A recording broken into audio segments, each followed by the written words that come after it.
Boy Scouts have come a long way, and the Boy Scouts of America has traveled well as it enters its second century. Helping young Americans maneuver toward adulthood is as important today as it was 100 years ago. It helps that the Boy Scouts know exactly who they are.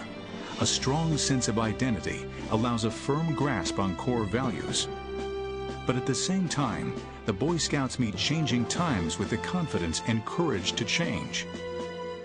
As a result, the Boy Scouts of America remains vibrant today, sure and successful in guiding young Americans as they assume the responsibilities of adulthood.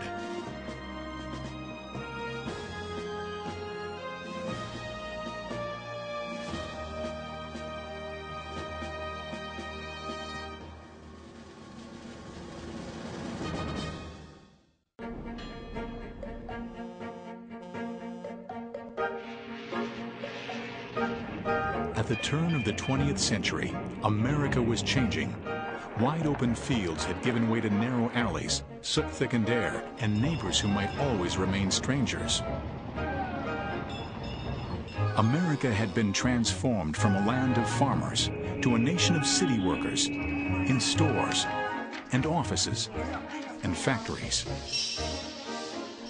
Children often lived tough lives, and many young men lived on their own in boarding houses. Religious leaders and others worried about temptations of alcohol, gambling, and loosening values. At the same time, the national park system was expanding, and naturalists and President Theodore Roosevelt himself encouraged new respect for the wilderness. Wild lands and the open West were stark contrasts to the realities of urban life. Enter Daniel Carter Beard, who grew up roaming the woods of rural Kentucky. Beard became an illustrator and author of the American Boy's Handybook, which came out in 1882. It was a do-it-yourself guide to outdoor fun, woodcraft skills, and camping. In 1905, Beard created an organization for boys called Sons of Daniel Boone. Boys were organized into stockades and forts. Leaders were named after adventurers and explorers like Kit Carson, Johnny Appleseed, and Davy Crockett. The fort leader, of course, was named in honor of Daniel Boone. By 1910, there may have been as many as 20,000 members. Ernest Thompson Seton was another artist whose love of wildlife and the outdoors led to an early important role in the founding of the Boy Scouts of America. Seton was born in England, but grew up on a farm in Canada. He became famous writing and illustrating books, including Wild Animals I Have Known, published in 1886. Like others of his day, Seton worried about the nation's manhood, and he called attention to Native Americans and the great Shawnee leader Tecumseh, contrasting them to the boys growing up in cities, who Seton said had shaky nerves and doubtful vitality. In 1902, Seton invited a group of 24 local boys to his estate in Connecticut to learn Native American skills. They tracked animals, identified birds, swam and canoed, and spent evenings around a campfire. Seton wrote stories about his Indian village and published a book called The Birch Bark Roll of the Woodcraft Indians. In July 1902, Seton organized a group of boys and called it the Tribe of the Woodcraft Indians in Summit, New Jersey. Woodcraft tribes sprang up across the nation. According to one estimate, there were as many as 200,000 braves by 1910. The full story of the Boy Scouts can't be told without a trip to England. Robert Baden-Powell was born in London in 1857. He too was a close observer of nature and would become a proficient amateur artist. As a boy, he loved the countryside and says he used to imagine himself as a backwoodsman, trapper, and scout. Baden-Powell joined the Army and rose as an officer of the cavalry unit. And he wrote a book to help soldiers learn how to travel stealthily through rough terrain and how to take care of themselves in the outdoors.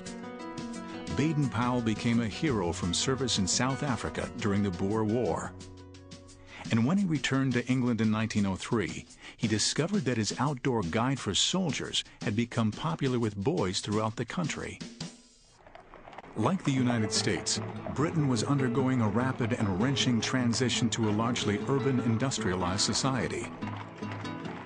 Many worried about the stability of the British Empire and about their state of preparedness should war break out with Germany.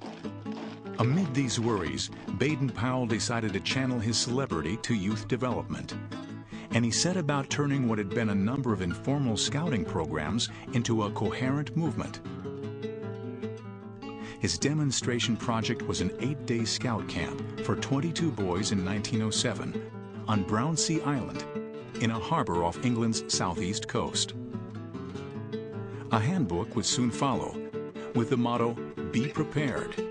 There was a salute, a handshake, the Scout Law, and the Scout Oath, with the promise to do duty to God and the King. The Scout slogan was, "Do a good turn daily." The book was an instant bestseller, and Scout troops sprang up across Britain. Copies of Scouting for Boys made their way across the Atlantic. In 1908, troops started up in Burnside, Kentucky, and Bela Cynwyd, Pennsylvania. In 1909, a Church of England missionary founded a troop in the mostly Native American community of Pawhuska, Oklahoma, and scouts could be found in Barre, Vermont, and Chicago. It was a Chicago businessman named William Dickinson Boyce who galvanized the scouting organization in the U.S. His story begins with a mix of truth and legend. Boyce was in London for a business meeting one day in August 1909. Boyce recalled hesitating before crossing the street, for the fog was thick.